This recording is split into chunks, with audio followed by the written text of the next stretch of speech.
Are we the last to arrive? I hope we've not kept you waiting. Not at all. Your comrade is feeling better, I trust. Much better, thank you. Harness remedies are certainly potent, in more ways than one. One becomes accustomed to the taste, although I hope you never have cause to do so. Pray, take your ease.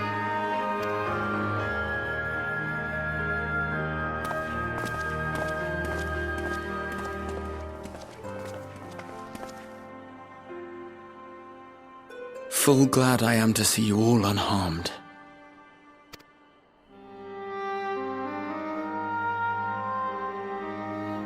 Valiant sires, for your heroism, you have my boundless gratitude. You cast down that dire tower and set free its hapless captives. You cleanse their souls of its corrupting influence. No words of thanks will suffice. In place of platitudes, I offer a bounty of warding scales. Pray accept your due reward, along with the goodwill of Radzathan. Alchemists throughout the land were put to work in the forging of your talismans. The finished ones have been collected, and now await you at the High Crucible of Alchemia. Present this letter when you are ready to take them into your possession.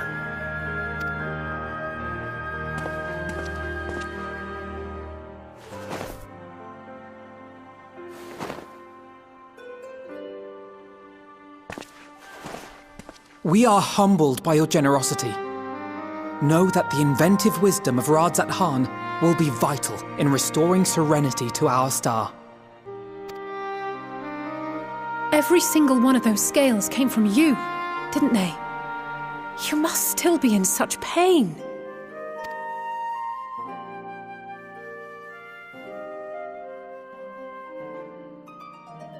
"'Tis of no moment.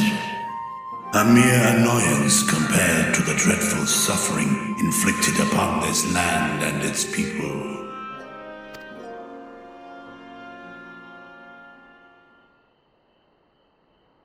Albeit brief, my involvement in the Dragonsong War afforded me a glimpse of the myriad sorrows which consumed both dragon and man. Though you were half a world away, such tragedies as befell your kin must have affected you deeply. And yet, you chose to live among men. In the age when that conflict first bloomed, my choice had already been made. In some distant place, man slew dragon, and dragon slaughtered man. Yet no hate could I muster for those smiling faces which did look to me for guidance. Not even my brother's righteous rage could rally me to his cause.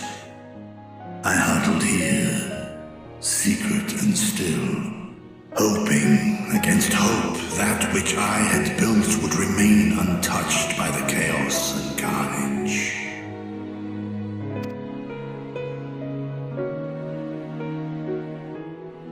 Twould seem we share the same desire for peace, great Vritra. To that end, I wonder if we might trouble you with another question. The Telophoroi are intent on recreating the final days, an apocalyptic event which we know to predate the sundering of the star. As the longest lived among us, know you aught of this terrible cataclysm?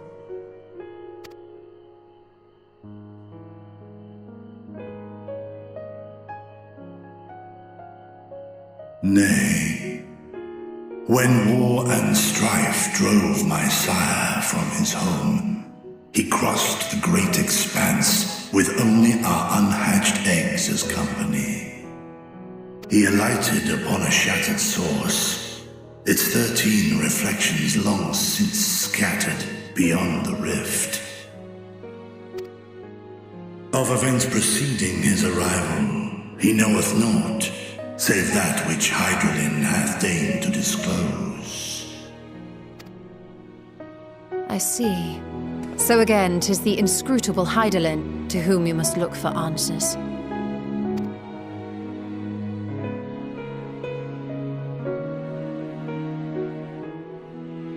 Seek you to divine the will of this star? If so, I have a tale which may afford you some small comfort. 'Tis a story from my youth, many, many years ago. To my sire, I once posed the question, of all the stars in the sky, why didst thou settle upon this one? To which Midgardsormr did reply, 'twas the last bastion of hope. He believed so long as Hydralin endured, so too might dragonkind. Solemn and portentous were his words. What deeper meaning they held, I could not, dared not pursue. 'Tis a stone I've left unturned ever since. Yet take you solace in the knowledge that whatsoever Hydralin does strive towards, 'tis an ideal which hath earned my sire's conviction.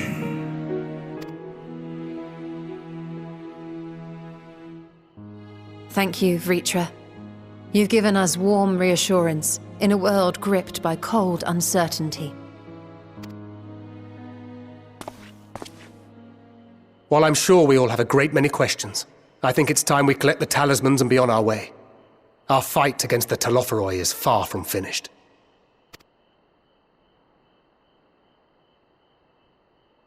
We must take our leave, but please do inform us if we can provide any further assistance.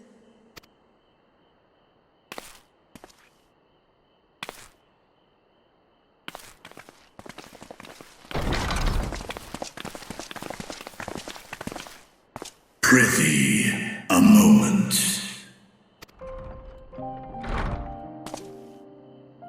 There is one whom my sire hath judged worthy of honor and respect. The one known to men as Eorzea's champion.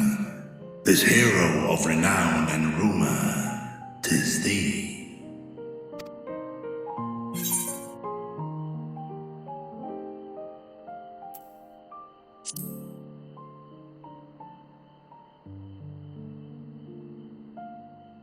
I know of his clash with Omega, and the long slumber which was his price. Yet even closed in sleep, my father's eyes are far from blind. He is watching over thee, watching over this world. 'Twas a revelation most pleasing that thou, a child of man, had gained Midgardsormr's trust, but alongside mine elation runneth a rivulet of dread. For upon thy life's reel wind too many threads of fate, power, weal enmeshed with woe. Amidst this tangled knot thou shalt know no rest. 'Tis an endless confluence of forces, a struggle without surcease. More terrible still is the attrition wrought upon thy companions, as they are swept up in the storm of thine existence.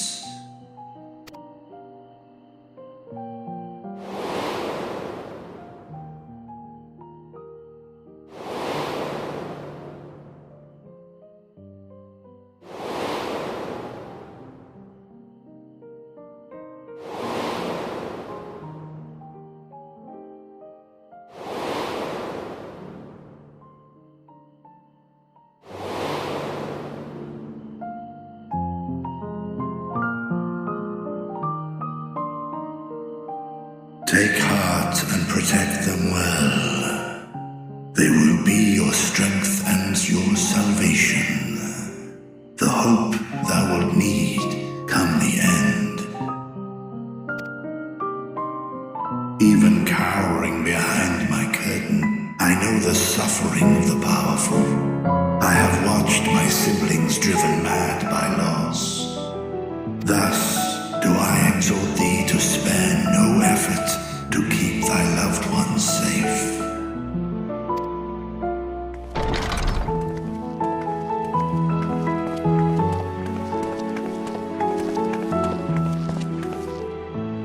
Apologies. We hadn't meant to interrupt. It's just that we do have a history of suddenly collapsing, and when you didn't follow us out... 'Tis I who must apologize. I have detained your champion overlong with idle chatter. Go. At war's end, I pray I welcome thee back into my hall, where together with thy joyful comrades, you may toast your triumph.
These are the talismans we were promised. Yes, and I made a quick count. There are far more than we could have hoped for. Enough to outfit an entire company of soldiers, in fact. Considering the involved process, that they were able to manufacture so many in such a short span of time is nothing short of a miracle. Once we have distributed them to our allies in Eorzea and the Far East, we'll have a fighting chance to bring down the other spires, just as we did with the Tower of Zot. Or we could use them to invade Garlemald proper, and strike directly at the Telophoroid's base of operations.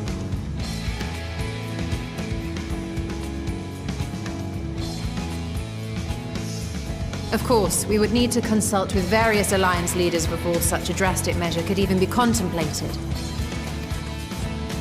To which end, I could set out forthwith and present the idea to each of our allies in person.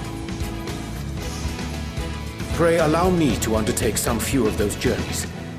I find myself restless and in need of purposeful duties. I can head eastward. Bosnia and Dalmasca are just a short hop from here. And Doma's shinobi network should come in handy for passing on the word. We shall share the burden then. Meanwhile, I think it best that you and the others take the talismans back to the Baldessian Annex. We must keep them safe and secure until we've decided upon a course of action. Please, I must speak with you.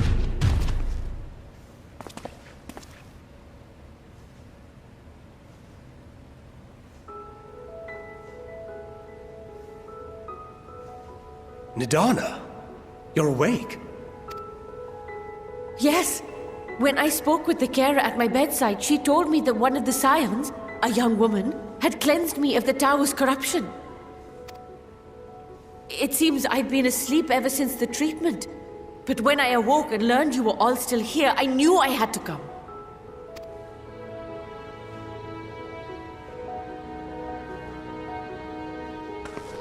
As you said, Nidana was captured only recently. Such a brief exposure is swiftly cured, so I tended to her before we gathered at Megaduta. And I am truly grateful that you did. I cannot thank you enough. All of you, for everything you've done. Destroying the tower, rescuing our people. You've saved Thavnair from an awful fate.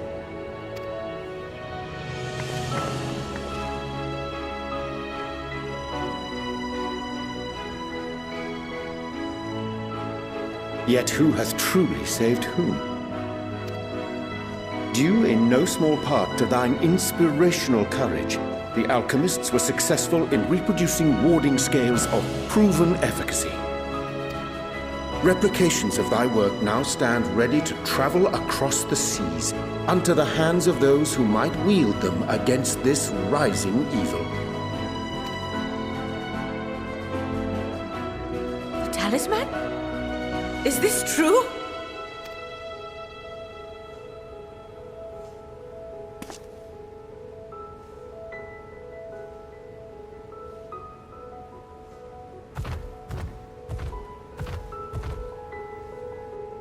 Oh, I was so groggy from sleep.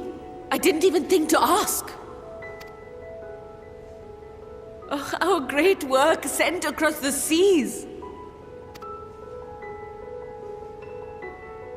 It was worth it. Oh, it was all worth it.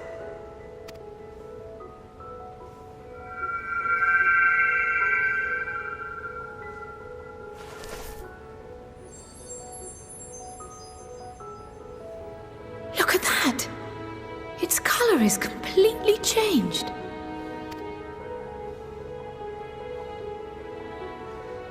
What do you have there?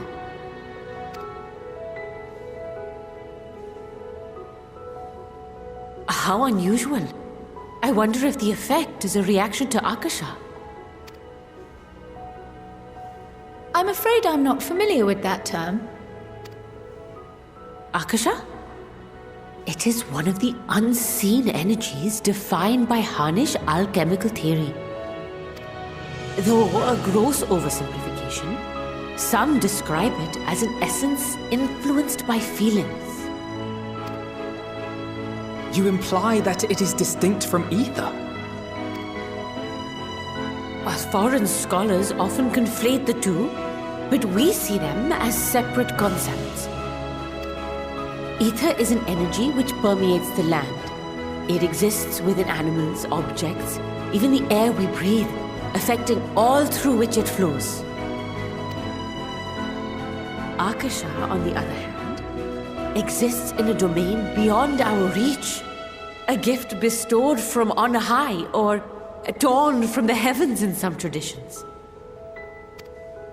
Akasha can neither be created nor destroyed. It is beyond our power to purposefully alter or manipulate. The only thing observed to influence it is an abundance of, I want to say, spiritual emotion. As a veteran of the battlefield, surely you've experienced moments of desperation or exaltation when you've transcended the usual limits of your capabilities. That is a manifestation of Akasha, the invisible essence harnessed by heart, mind, and unyielding spirit. I really must hear more about this theory. Our disciplines are based entirely upon the idea that ether is the fundamental form of all energy. I'm glad my haphazard explanation has piqued your interest. But even for us, Akasha is a somewhat abstract field of study. A lack of practical application lends itself poorly to formalized research. Which is why my analysis of your flower can amount to little more than idle speculation. I am sorry. Nonsense! You have nothing to be sorry for. Your insight is much appreciated.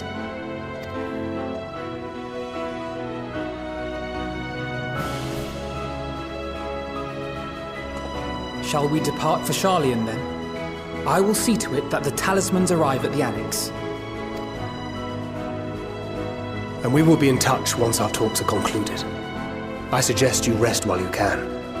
From here onward, sleep is bound to be in short supply.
Take heart and protect them well.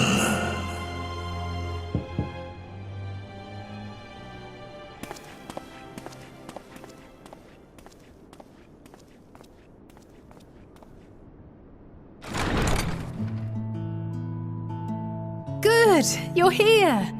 You haven't eaten yet, have you? We've bought quite a spread if you're interested. Only the finest dining from the last stand.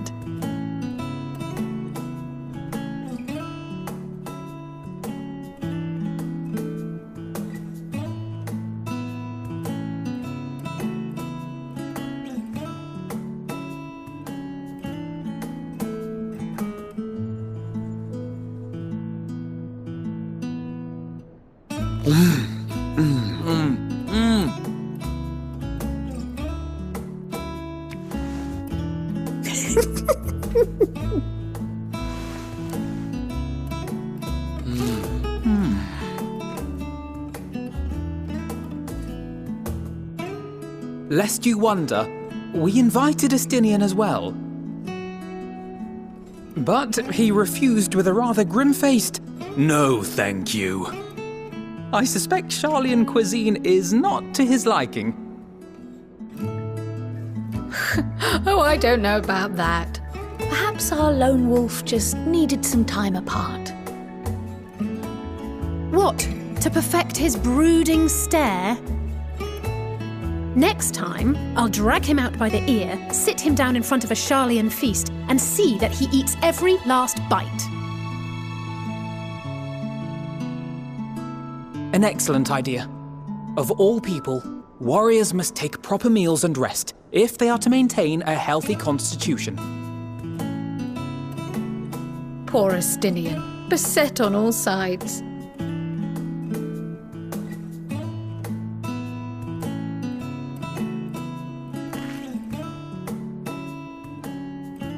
Speaking of one's physical condition, Mistress Cryle, I hear you recently played literal host to Heidelin herself. And what an experience that was. Tiring, yes, but no lasting harm done. If anything, I should have liked to speak with her longer. I've not felt a hint of her presence since. Heidelin instructed you to carry that flower, yes?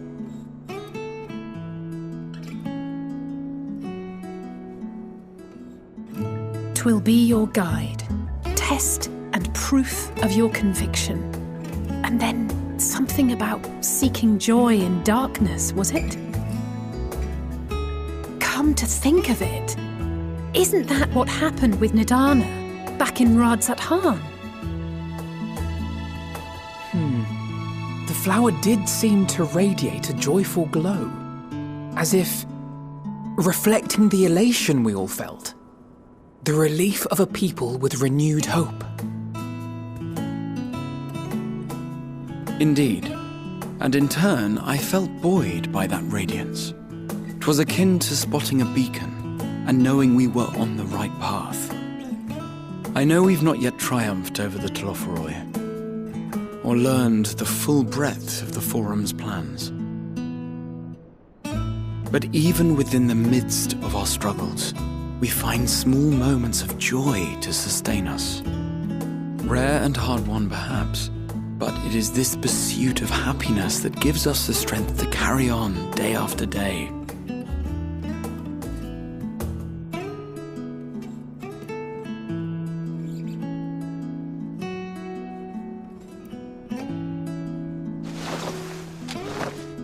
Hey, that's mine. To the swift the spoils. Though I recall that levitation spell of yours was quick enough. Only barely. And even at my best, I'm still too slow to wield it effectively in battle. Mayhap I simply require more practice with this new magic. You unearthed it from the depths of Numenon, I presume? Aye, and from a veritable mountain of arcane tomes at that. 'Twas necessary to facilitate my solitary explorations. To put it simply, you used it to sneak around the forbidden archives. Yes. Well, after a fashion.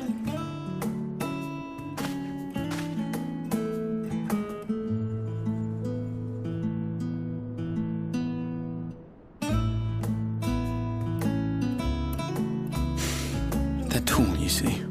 The shelves, they're too tall for me. And I could hardly move the library's platforms without attracting attention now, could I? Oh!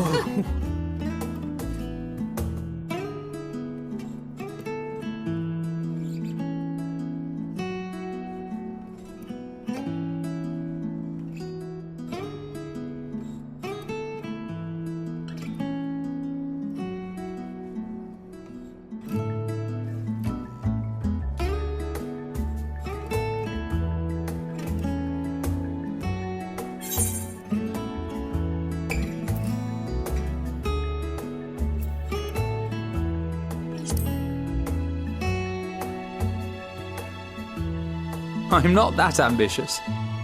But 'tis pleasant to idle away the hours every once in a while.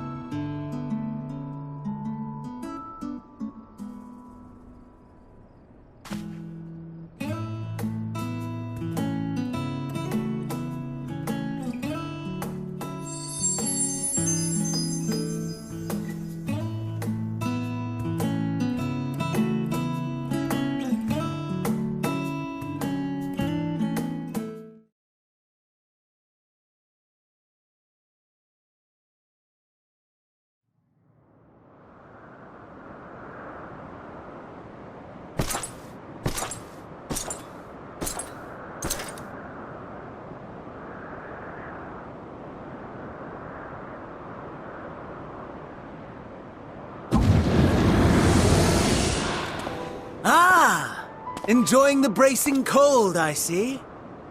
Do you not own a warm coat or a cloak? Something in fur? Or fashioned from the skins of your enemies? Or... well, never mind that. I come to you once more as the bearer of bad news. Our tower in Thavnair has been toppled, and I need not tell you by whom. Given how many we have at our disposal, the loss of a single spire is hardly fatal to our plans. It does, however, slow the rate at which we siphon the ether. If they continue to preoccupy themselves with the towers, then all will be well. But should our foe prove bold enough to strike at us here, then the timing becomes... questionable.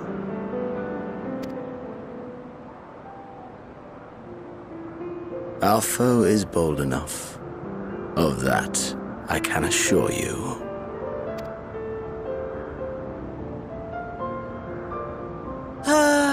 Yes, very well then. I suppose I must prepare a proper welcome. Honestly, talk of your nemesis is the only thing you seem to enjoy. Does nothing else spark your interest?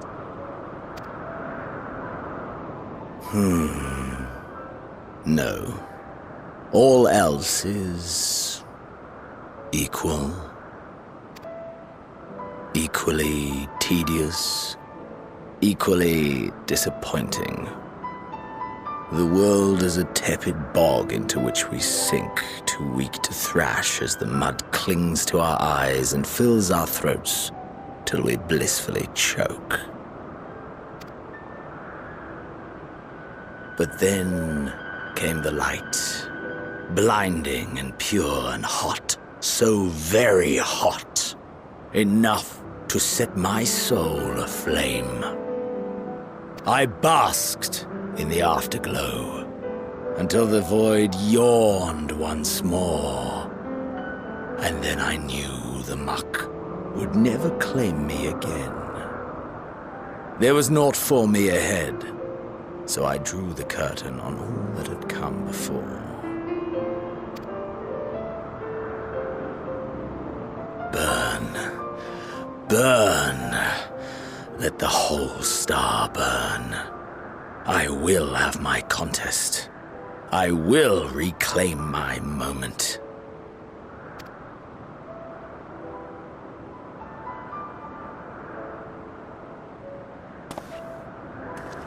How wonderful that the emptiness of death has not dissuaded you from committing your life to its pursuit once more.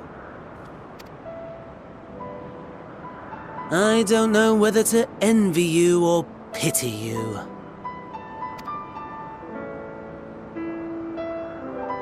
You question my disinterest, but what of yours?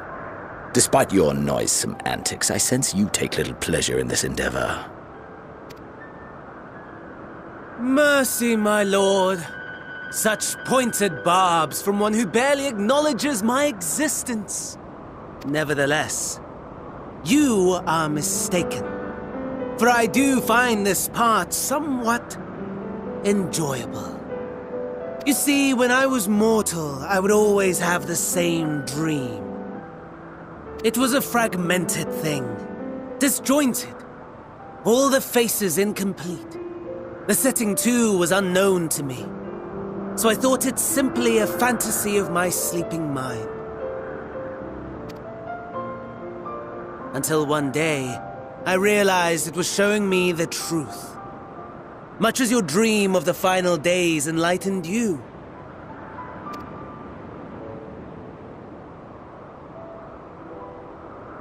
And soon, very soon, the rest of the world will see the truth of my dream, too. Yes, I think that is something we can both enjoy.